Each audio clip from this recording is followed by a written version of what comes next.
Welcome to Inspiring Women with Laurie McGraw. I am your host, Laurie McGraw. I have spent the past 30 years in leadership, and over the years, I've come to learn one thing.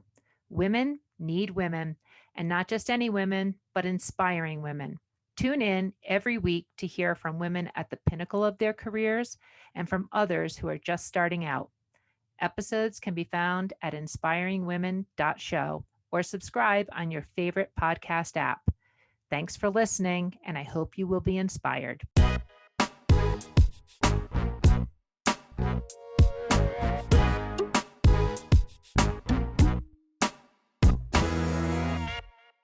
This is Inspiring Women, and we have been for 2 years talking about women in leadership, the progress in women in leadership, and the headwinds that women have in terms of how they advance to leadership. So I wanted to do today's episode and actually get a little bit of grounding in where are we, what are today's headwinds and opportunities. So I'm delighted to be speaking to Elisabetta Bartoloni, an expert in this area. She is a partner at Heidrick Struggles. Heidrick Struggles is a global firm, 70 years in leadership development, executive search.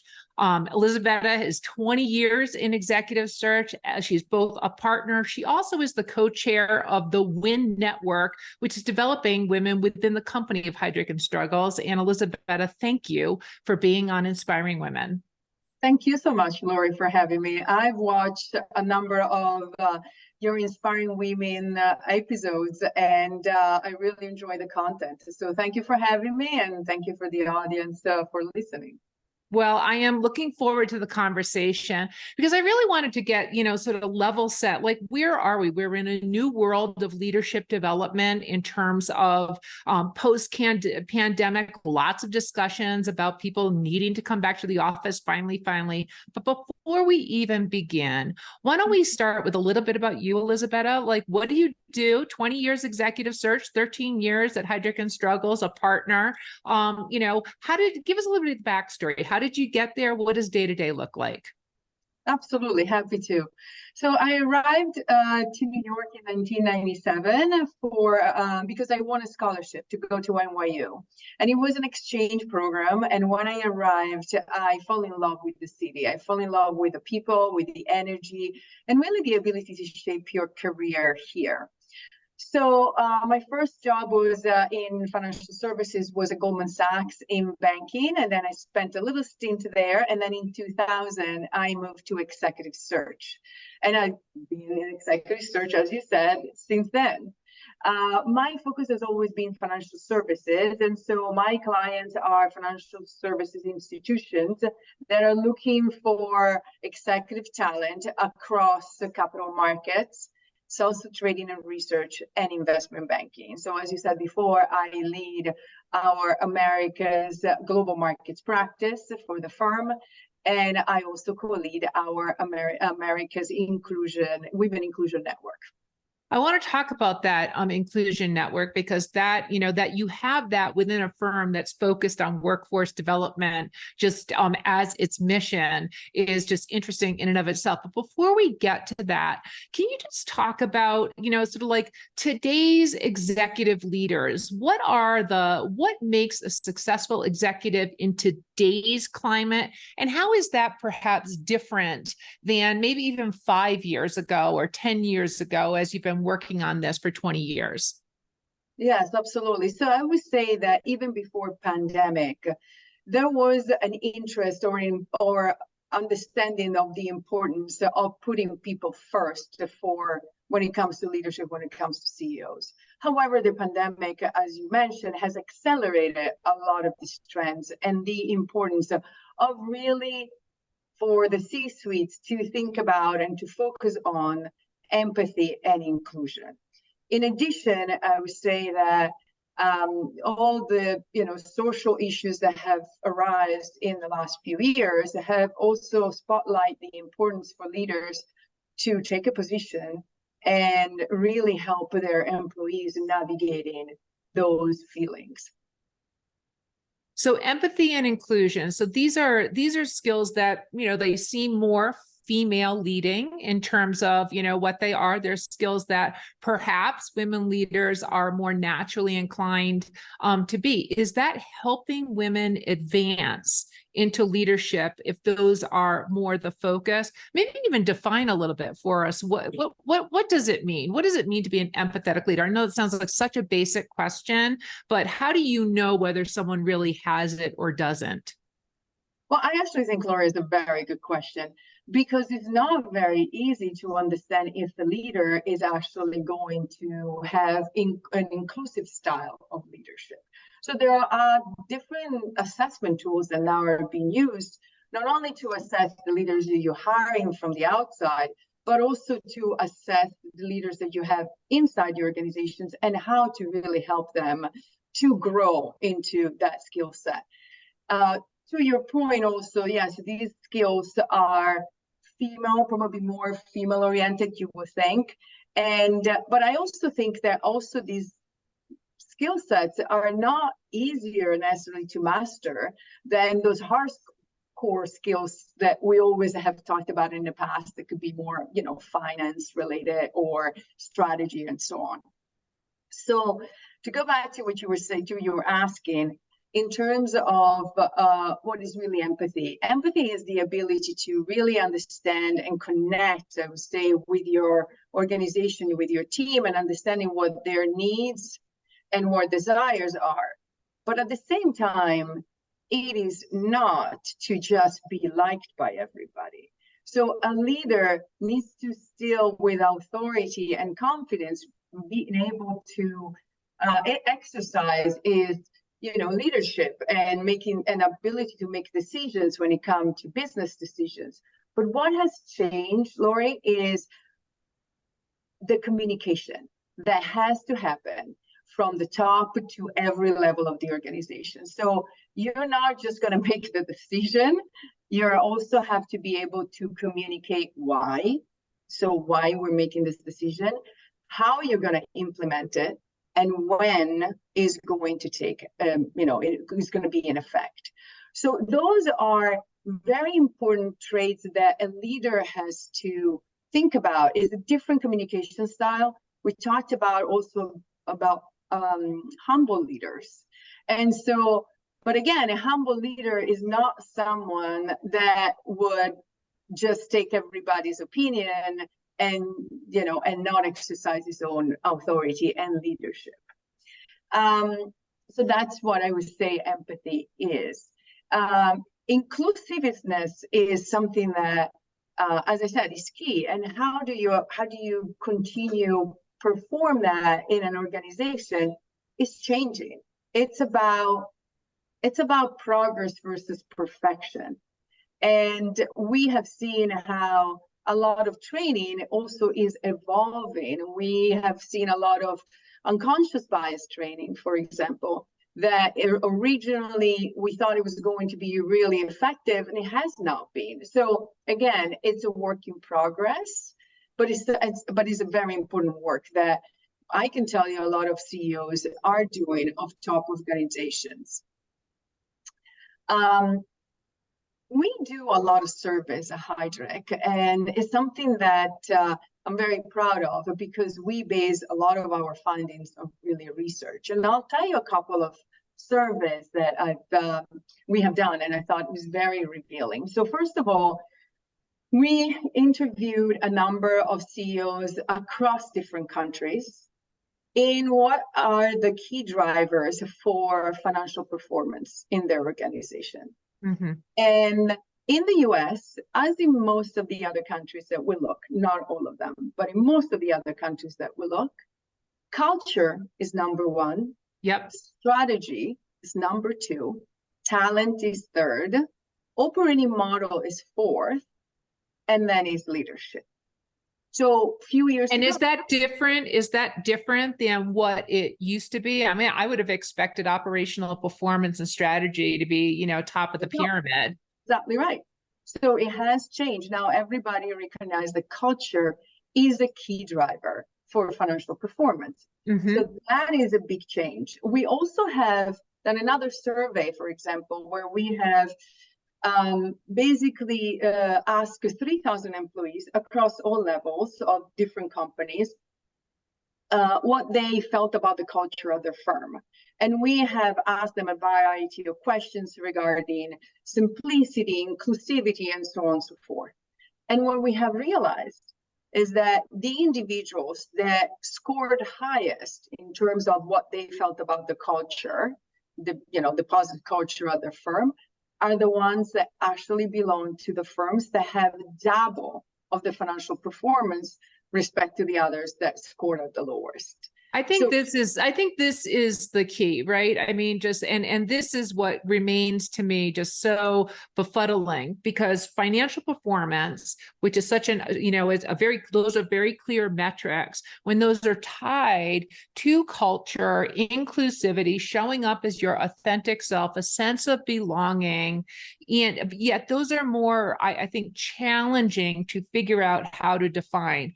I've seen, and I'm sure you see, we've seen a decline in the number of DEI executives that are out there. There was this big surge sort of mid-pandemic to hire these new executives, but yet as the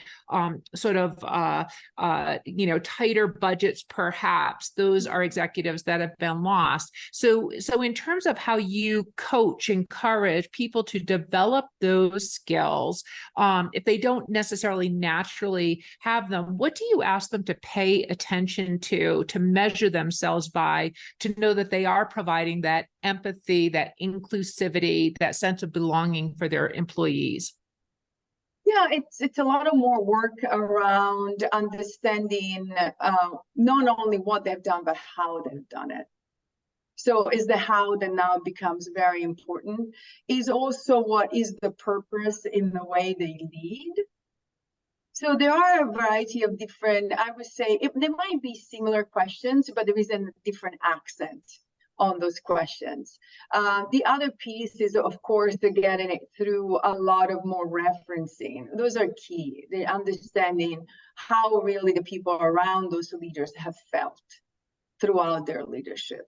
Does it matter whether people are in the office or not in the office? How much of that plays into the ability to build culture in that high performance way? It's definitely changing, no question.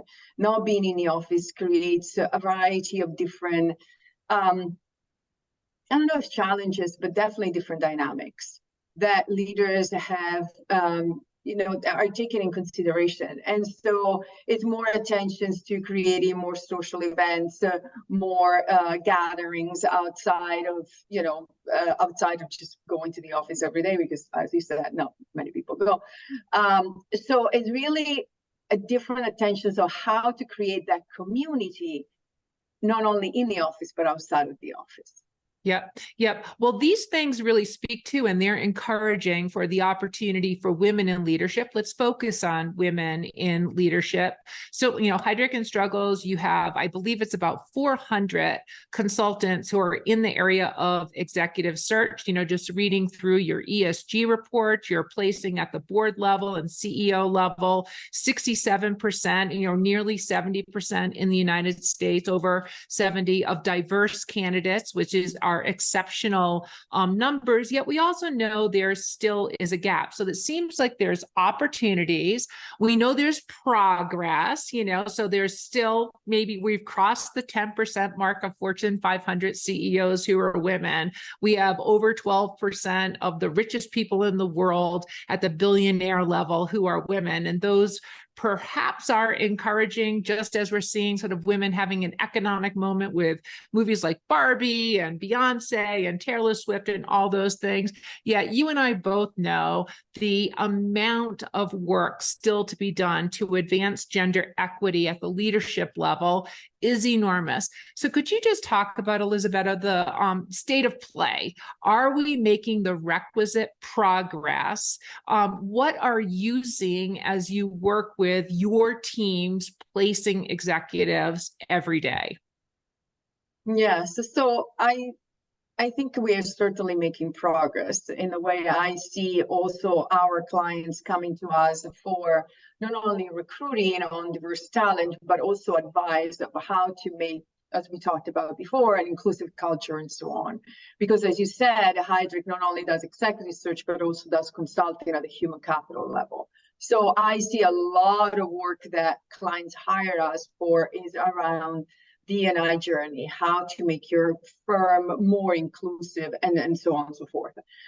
So we're making progress. That doesn't mean that you will see increasing numbers every year after year, right? Sometimes we go a little bit forward, then we go a little bit backwards, and then we go back, and then we go forward faster. So it's not necessarily a linear, unfortunately, progress, but it is definitely progress. Now, there's still a lot of work to do, Laurie, there's no question. So what do we see? We see more women in leadership roles, however, that are not P&L roles. So for example, we see a lot of more women in general counsel role or chief marketing officer's role. But we don't see the same growth in heads of divisions where you actually do have P&L. And those roles tend to lead you more to a CEO seat than a GC. I think we don't talk about that enough, in terms of advising women. Own a P&L. If you have the opportunity to own a P&L, take that opportunity. It is a absolute stepping stone. And Elisabetta, I know you do so much work yourself in terms of advising. You have an entire video series that you advise other professionals who are doing executive search in terms of how to help and develop folks. But you talk about the leaky pipeline and I've talked about it at the executive level. I've heard you talk about we need to go even further back to build that pipeline. Can you speak to that? Where do we need to begin the conversations, developing women, developing girls to be leaders? Yeah, absolutely. So, well, if you look at research, if you ask girls, Gen Z girls, which is really like the 11 to even 18, 19, 20 years old. Very early on, if you ask them, what do you want to do when you grow up? Very few will say, I want to be a CEO. If you ask the same amount of boys, you will have much more of that. So the idea, and I actually am on the board, and I've been on the advisory board of this organization, and now I'm going to be officially on the board of this organization called Girls with Impact. And it started by this woman, Jennifer Oppershaw, around 6 years ago. And the idea is really start early in shaping someone's mindset, in this case, girls, that they actually can be CEOs.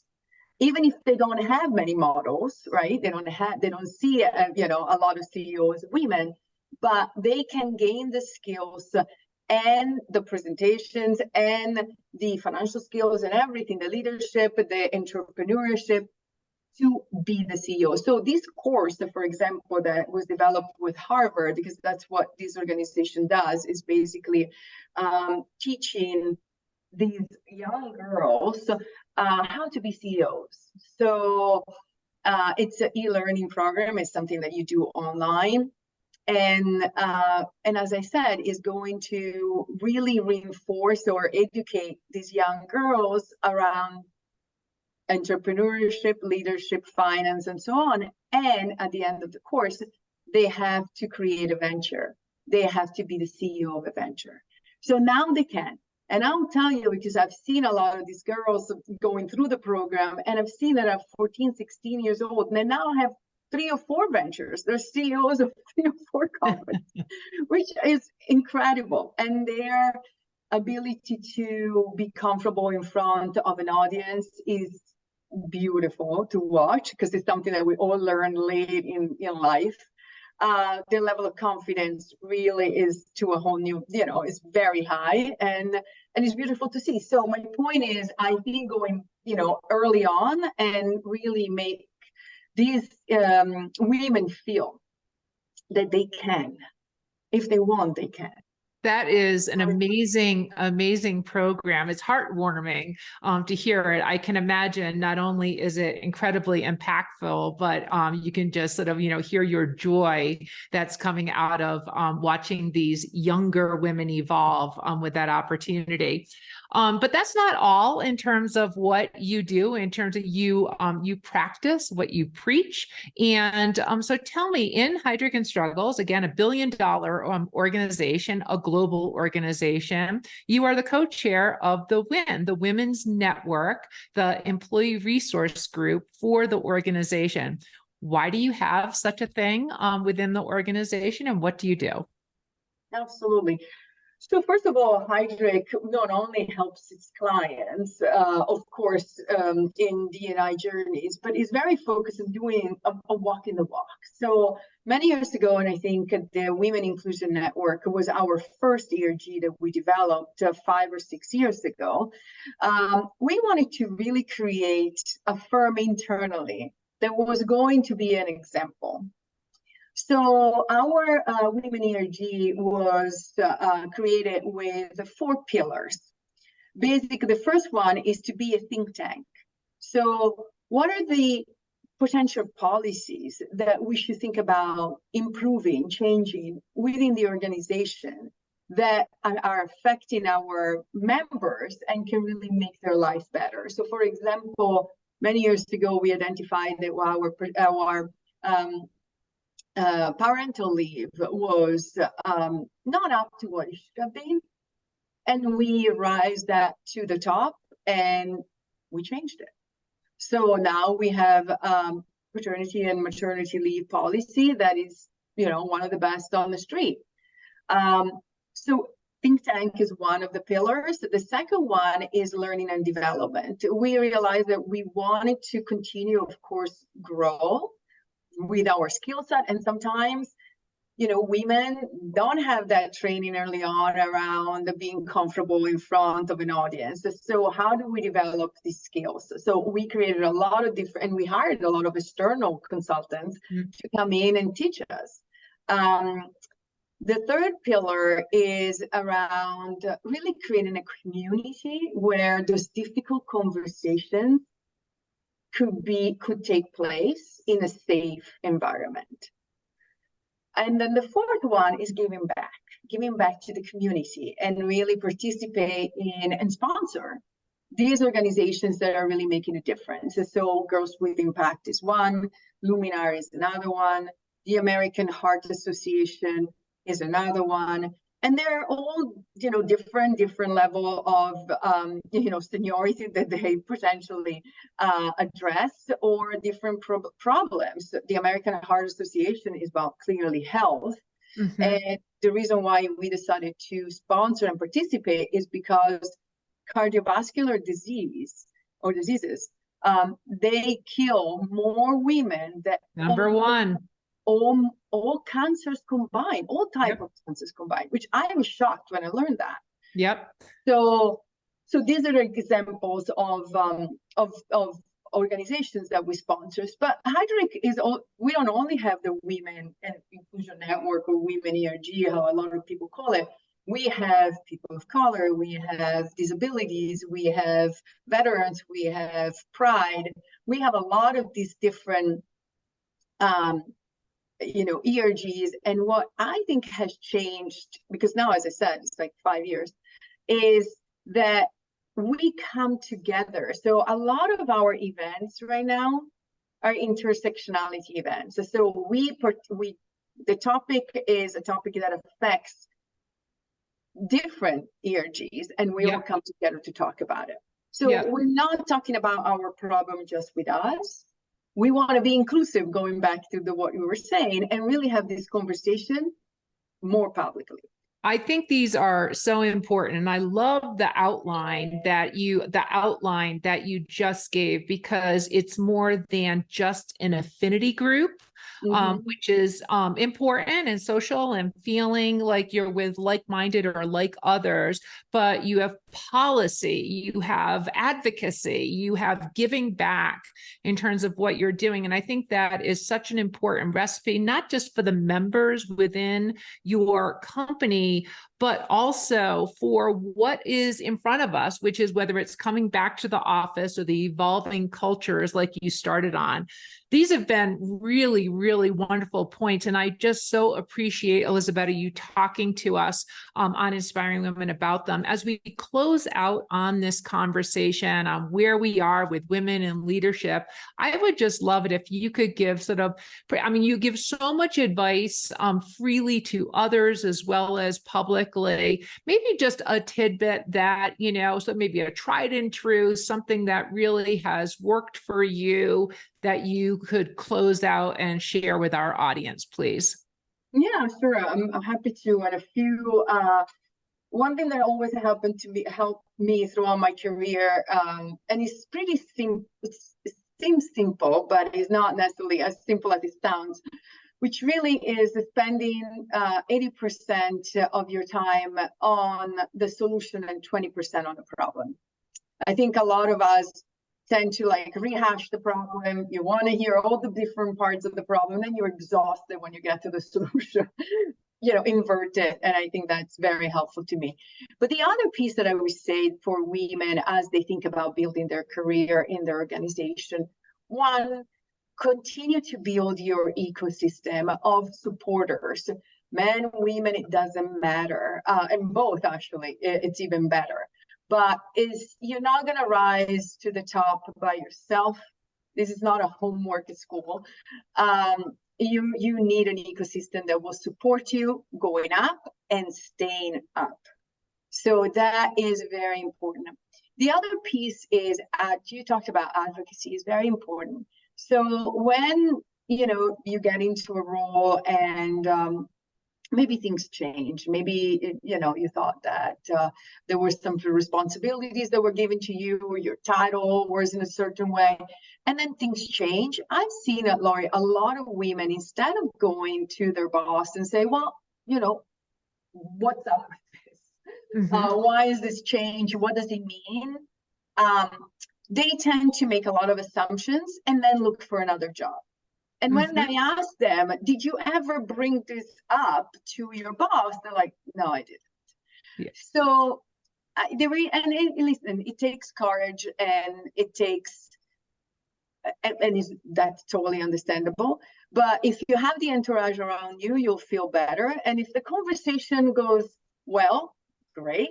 If it doesn't, then early where you stand. And at least it would have been a great experience and a great practice. That is such good advice. I mean, that's like 3 pieces of great advice, 80% on the problem, advocating for yourself, building your support network. And you're right, it does take courage, but it's also a faster path to whatever the next fantastic thing is for someone in their leadership journey. This has been such a great conversation, Elisabetta. I cannot thank you enough for being on Inspiring Women. As we close out, again, thank you so very much. Thank you, Laurie, for having me. This has been an episode of Inspiring Women with Laurie McGraw. Please subscribe, rate, and review. We are produced by Kate Cruz at Executive Podcast Solutions. More episodes can be found on inspiringwomen.show. I am Laurie McGraw, and thank you for listening.